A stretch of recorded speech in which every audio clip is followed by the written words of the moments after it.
Magandang hapon. Ito yung ihanda natin ngayon na magluluto tayo ng adobo. Pork belly. At syempre, tinatawag yung aking onion garlic. Yun lang. Uubusin na natin ito kasi inihanda na ako.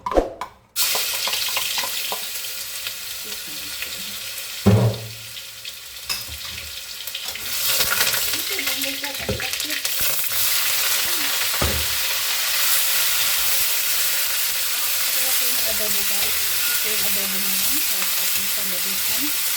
Ilagay ko lang ang garlic onion at syempre yung ating baboy. Ibisayin muna natin ito guys yung baboy para mas lalo siyang masarap.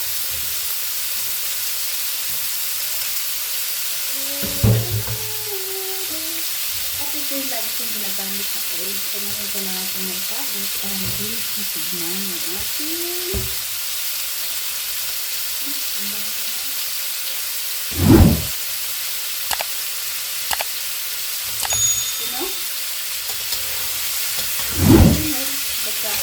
klaro. Mabait yun. Kapaliwis ko yun.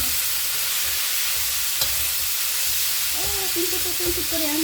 Kahit di naman siya masyado active. Pero lagi siya sa mga nakikipot. Ano pero? Nag-react. Nag-uluta sa deep. Ito na guys, yung aking pepperoni. Kita ka ng kalita dyan. Kita na naman nag-video tayo. Isang bihira ka talaga. Yan na guys, ito na po ang aking adobong baboy. At syempre maglalagay tayo ng ating, ang ating white pepper. Tapos maya konti, takpan na natin ito para magiging na ito. Diba? At syempre, ang ating number 1 sa 11 years na magkasama ang ating oyster sauce.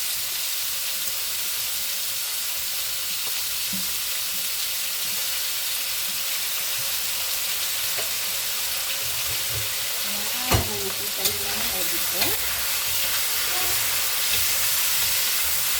So, ganito lang guys ang ating very simple na adobo dito sa Singapore. Sa Pilipinas ko, maglalagay tayo ng laurel. At saka siyempre may suka. Pero dito sa akin guys, ano lang, simple lang. Garlic onion, white pepper, oyster sauce, at may konting dark sauce. So, ganito lang guys, mamaya konti, lalagay ko ng tubig yan. Diba?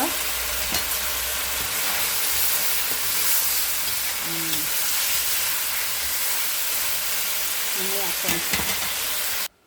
Ito na guys, nilagay ko siya ng tubig. At pagkatapos, takpan ko na kasi mamaya konti, bubuksan natin to at pakikita ko na sa kanyo ang aking resulta ng aking pork belly na may kasamang oyster sauce. Okay guys. Buksan na natin guys. Tingnan natin ang ating adobo. Ayan. Malapit na yan guys.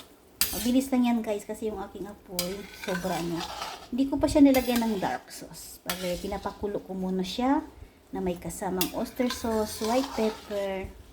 Hindi ko nalagyan kailangan ng ng asin kasi meron na to mga oyster sauce saka yung white pepper. Mamaya lagay ko ng light dark sauce, kunting dark sauce lang para hindi naman masyado maitim. So ngayon, isasauli natin ulit. Babalik tayo ulit. Okay guys. Hello guys, ito na po ang aking adobo. Malapit na siya matatapos. Diba? Ilagay ko siya ng itlog. Yan, mamaya konti guys. Okay na to. Konti na lang. Ito na guys, ang ating adobo. Malapit ko na siya i-transfer sa ating lugayan. Ito na lang. Dito guys, nakikita nyo naman. Yan.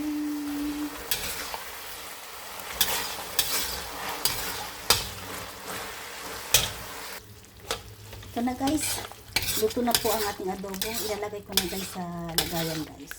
So guys, ito na guys ang aking adobo. Taran! At may kasamang itlog. Ayan, nakita nyo guys.